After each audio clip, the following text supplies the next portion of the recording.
5 years ago, a pregnant woman was cast out of her own husband's home. Her mother-in-law was relentless, and her husband merely stood by, silent, as his wife wept on the apartment building's landing. Years have since passed, and fate has taken an unexpected turn. When she arrived to inspect the house, acquired at auction due to outstanding debts, her pale mother-in-law appeared at the threshold. "Is that you, Olga?" she gasped. Her ex-husband, with a beaming smile, rushed forward to embrace her. "Darling, you've saved us." Greetings, dear listeners. I'm delighted to welcome you to my channel. I present to you a new, captivating story. Enjoy the listen. Olga stepped out of the taxi and froze, staring at the familiar house. The gray three-story mansion with its peeling plaster looked far more forlorn than it had 5 years prior.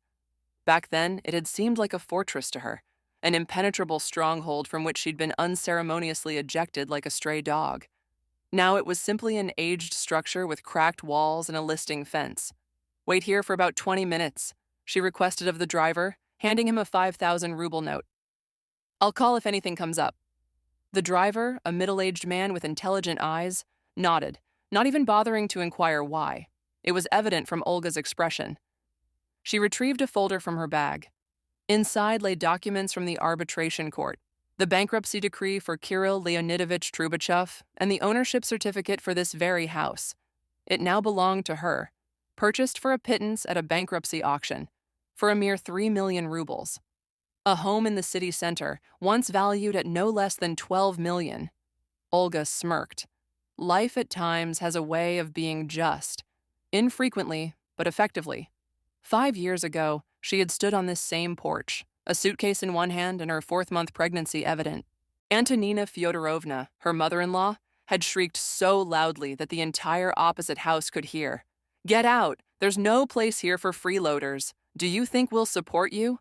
And Sergei, her husband, had stood aside in silence. Simply stood there, his gaze fixed on the floor, uttering not a word.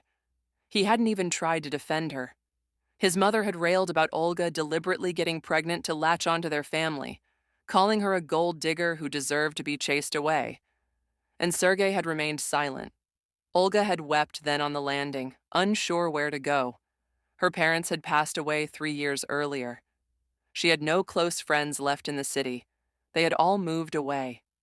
She called a former college classmate, who let her stay for a night, after which Olga found a room in a dormitory, secured a job as a sales associate, and gave birth to her daughter. Alone. No one from her husband's family had appeared, neither for the birth nor afterward. Olga had written to Sergei a couple of times. Silence. She finalized the divorce in absentia. She didn't request alimony. She simply erased them all from her life and started anew. And then, what rarely happens but does occur, transpired. She was noticed. While working as a sales associate in an upscale tableware store, Olga once recommended a dinnerware set to a customer, selected accompanying accessories, and explained how to set a table. The customer turned out to be the owner of a small event agency and offered Olga a position as a decorator. Olga accepted. Within a year, she launched her own business. 2 years later, she was already renting an office and had hired 3 employees.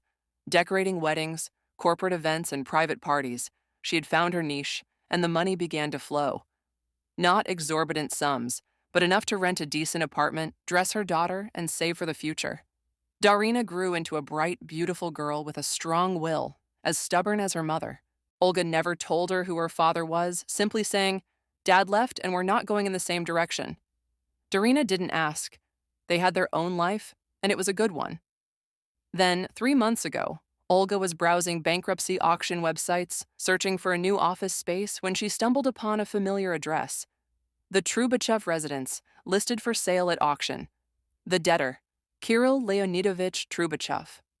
Olga froze, her coffee cup in hand. She reread the information several times. It turned out Sergei's father had invested in some dubious construction project, taken out loans secured by the house, and then everything collapsed, leading to his bankruptcy. The property was seized, and debts remained. The house was going under the hammer. Olga endured a sleepless night, and the next morning, she submitted her bid for the auction. There weren't many competitors. The house needed repairs. Although the area was central, it wasn't the most prestigious. Olga won the auction, paid the funds, processed the paperwork, and now stood before the house that had once thrown her out pregnant. She ascended the steps and rang the doorbell. She waited a long time. Finally, the lock clicked, and Sergei appeared at the threshold. He looked older, had put on weight, his jowls sagged, his eyes had become dull. Dressed in sweatpants and a faded t-shirt, he resembled a typical couch potato. Sergei stared at her for a few seconds, blinking as if unable to focus. "Yes?" he mumbled finally. "I'm here about the house," Olga stated calmly. "The new owner." "Ah, right. Come in. Father's here." And then, from the depths of the house, a sharp female voice called out, "Sergei, who is it?" Antonina Fyodorovna appeared in the hallway, stooped, gray-haired, in a housecoat from beneath which dirty slippers protruded. She squinted, peering at the guest. "Good afternoon," Olga said. "I am the new owner of this house. I've come to discuss the departure timeline." "Departure?" Antonina Fyodorovna stepped closer. "What owner?" Olga silently extended the folder. Her mother-in-law snatched it, her eyes scanning the papers. Her face contorted, turned pale, her lips trembled. She looked up at Olga, peered intently, and suddenly froze. "Is that you, Olya?" Her voice cracked into a shriek. Sergei flinched, finally recognizing his ex-wife. "Olya," he repeated dumbly. "It's you?" Olga smiled, politely, coldly. "Yes, it's me. 5 years have passed." Antonina Fyodorovna clutched the doorframe. She was trembling. Sergei stood with his jaw slack, shifting his gaze from his mother to his ex-wife. Wait, he stammered. "So you bought the house? Our house?" "Your former house," Olga corrected. "It's mine now, legally according to all the documents." "But how? Where did you get the money?" Sergei still couldn't comprehend. "I earned it. I'm an entrepreneur now. All above board, through the tax office. I have an event planning agency." "Agency," he repeated, as if it were a foreign word. Antonina Fyodorovna suddenly straightened up abruptly. Her face went from pale to rosy. Her eyes sparkled. She stepped forward, spreading her arms. "Olenka, my darling." Her voice became syrupy, falsely affectionate. "Well, we've met, and we've been thinking about you, worrying. Right, Sergei?" Sergei nodded, playing along. Yes, of course. We wanted to find you, but we didn't know where. You understand, darling." Antonina Fyodorovna continued, already squeezing closer. "That it all happened back then. Well, it was out of foolishness. Emotions, nerves. I didn't mean any harm. We were just in a difficult situation, and then, with the child." Olga finished for her. "A freeloader, parasitizing your family." "That's what you said back then, Antonina Fyodorovna." Her mother-in-law faltered but quickly recovered. "Oh, what are you saying, dear? That was in the heat of the moment. Don't hold a grudge. All families argue. The important thing is that we're together again. You've saved us. You bought the house. So you'll help us too, right?" Sergei lunged to embrace Olga, but she stepped back. He froze, awkwardly lowering his arms. "Darling," Antonina Fyodorovna repeated, already grabbing Olga's hand. "You won't kick us out, will you? We're family." "Sergei, he's your husband." "Ex-husband," Olga corrected. "We divorced 5 years ago. Or have you forgotten?" "Well, that's just a formality." Sergei smiled, revealing his yellowed teeth. "We can get it all back. We loved each other." Olga looked at him for a long moment, then shifted her gaze to Antonina Fyodorovna, who clasped her hand with pleading eyes. "You loved me," she repeated quietly. "You loved me when your mother threw your pregnant wife onto the street." Sergei winced. Let's not dredge up the past. I was confused. I didn't know what to do. Mother was pressuring me. Father was yelling, I'm weak, yes, I'm to blame. But now everything can be fixed." "Fixed?" Olga echoed. From the depths of the house, Kirill Leonidovich emerged, stooped, gray-haired, in a rumpled shirt. He stopped, surveyed the scene, and looked at Olga. "Is this the new owner?" he asked tiredly. "Not new," Antonina Fyodorovna replied. "This is Seryoja's wife, Olka. She's back." Kirill Leonidovich frowned, peering, then nodded. Ah, the one they kicked out. So what does she want? Kirill, Antonina Fyodorovna hissed. She bought the house. Our house. Kirill Leonidovich's face remained unmoved. So she bought it legally. Are you going to evict them? Olga looked at him with surprise. He was the only one in the family who wasn't whining or groveling. Yes, she replied. You have 1 month to vacate. You can take your personal belongings. A month? Antonina Fyodorovna shrieked. Are you serious? We have nowhere to go. I had nowhere to go 5 years ago. Olga raised her voice for the first time in the entire conversation. When you kicked me out of the house, pregnant, I had an apartment, parents, some money at least. But that's different, Antonina Fyodorovna waved her hands. We're family, blood relatives. Blood, Olga smirked. Where were you when I gave birth? When I lived in a dormitory with an infant for the first 6 months? When I worked 12 hours a day to afford a room? We didn't know. Sergei tried to adopt a suffering tone. You disappeared yourself. You didn't get in touch. I wrote to you twice. You didn't even reply. Sergei opened his mouth, closed it, averted his gaze. Mother forbade it, he mumbled. Ah, is that so? Antonina Fyodorovna turned to her son. Now you'll blame everything on your mother. Olga took out her phone and dialed. Hello, Mikhail. Yes, I'm here. No, they refused to leave voluntarily. You can prepare the eviction documents. Excellent, I'll be waiting. She put away the phone and looked at the frozen family. This is my lawyer. If you don't vacate the house in a month, court bailiffs will evict you. Your belongings will be placed on the street, and the locks will be changed. It will be unpleasant and humiliating. I advise you to leave amicably. How dare you? Antonina Fyodorovna suddenly lunged forward, raising her hand. Ungrateful! Olga intercepted her wrist, firmly, forcefully. 5 years of hauling boxes of decorations had taken their toll. Antonina Fyodorovna gasped in pain.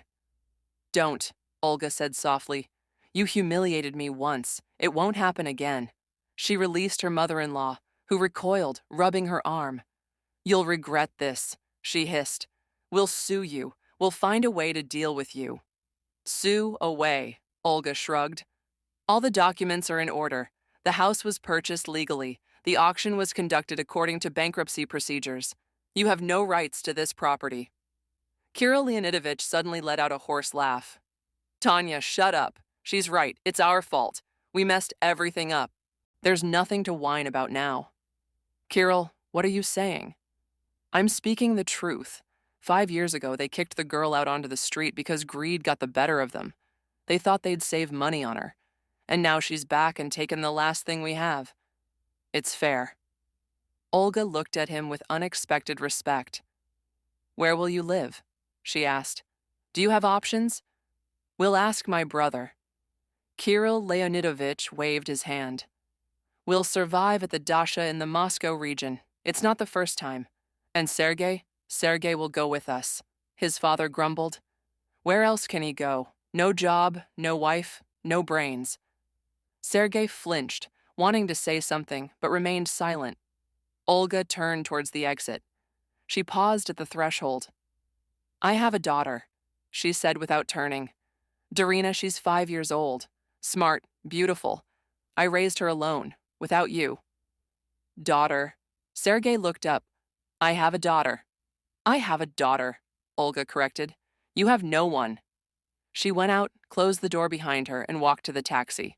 The driver was already waiting, opening the rear door. How did it go? He asked. Fine, let's go home. Olga settled into the seat. The taxi pulled away. Olga watched the receding house through the window. Inside her, there was neither triumph nor malicious glee, only a strange emptiness, like after a long illness when the fever breaks and only weakness remains. She took out her phone and texted her nanny. Be home soon. Tell Darina we're going to the movies tonight. A month later, the Trubachevs moved out. Quietly, without scandal. Kirill Leonidovich indeed took his family to his brothers in the Moscow region. Olga hired a crew of workers and began renovations. She decided to transform the house into her agency's office with a showroom. There was ample space. One day, as the repairmen were stripping old wallpaper in the living room, They found a baby pacifier and a worn-out teddy bear behind the radiator. Olga picked them up. The pacifier was hers. She remembered its blue rim. The bear, too. It meant that when she was thrown out, she had forgotten something or simply hadn't had time to pack it, and the items had lain there for 5 years. Olga squeezed the toy in her hand, then placed it in a box. That was another life, one where she was weak and dependent. Now she was strong and free. The agency opened 3 months later. Clients, partners, and journalists attended the opening. Olga stood in the renovated hall, smiling, sipping champagne. Darina ran among the guests in a beautiful dress, laughing. Beside her was her friend, who had once let Olga stay the night. Now she was her business partner. Everything was good, truly. 6 months later, Olga accidentally stumbled upon a social media post. Sergei had married some girl from a neighboring village where he now lived. The wedding, judging by the photos, hadn't been a large affair, just a registry office signing. In the photo, Sergei looked even more bloated. The bride looked tired and dissatisfied. Olga scrolled past without lingering. She was indifferent. One cold November evening, as Olga was picking up Darina from kindergarten, she was called from the entrance. She turned and saw Antonina Fyodorovna. She looked even worse than she had 6 months prior, stooped in a cheap jacket, her eyes vacant. "Olya," she began quietly, "can I have a moment?" Olga nodded silently. Darina clung to her mother's leg, curiously observing the unfamiliar grandmother. This is my granddaughter." Antonina Fyodorovna looked at the girl with a sort of greedy longing. "No," Olga said clearly. "This is my daughter." Antonina Fyodorovna swallowed, then paused. "I came to ask. Sergei got married, his wife is pregnant, and they have nowhere to live. I thought perhaps you could rent them a room in the house for a nominal fee." "No," Olga cut her off. "Absolutely not. And don't approach us again." Olga took Darina's hand and walked away. The girl looked back. "Mom, who was that?" "No one, darling. Just a stranger." They walked through the evening city, past glowing shop windows, past hurrying people. Darina chattered about kindergarten, friends, and a new toy she wanted for her birthday. Olga listened, smiled, and replied. Many years later, when Darina turned 16, she asked point blank, "Mom, who is my father?" They were sitting in the kitchen, drinking tea. It was raining outside. Olga looked at her daughter, a tall, beautiful, intelligent young woman with a firm character and clear eyes, and realized the time had come for the truth. "His name is Sergei," she said calmly, "but he was never your father." She told the story without embellishment, simply and honestly. Darina listened in silence. When Olga finished, her daughter looked out the window for a long time, then nodded. "I understand. So, I only have you, and that's enough for me." Olga hugged her tightly, so tight it creaked, and in that moment she knew that everything, absolutely everything, had been done right.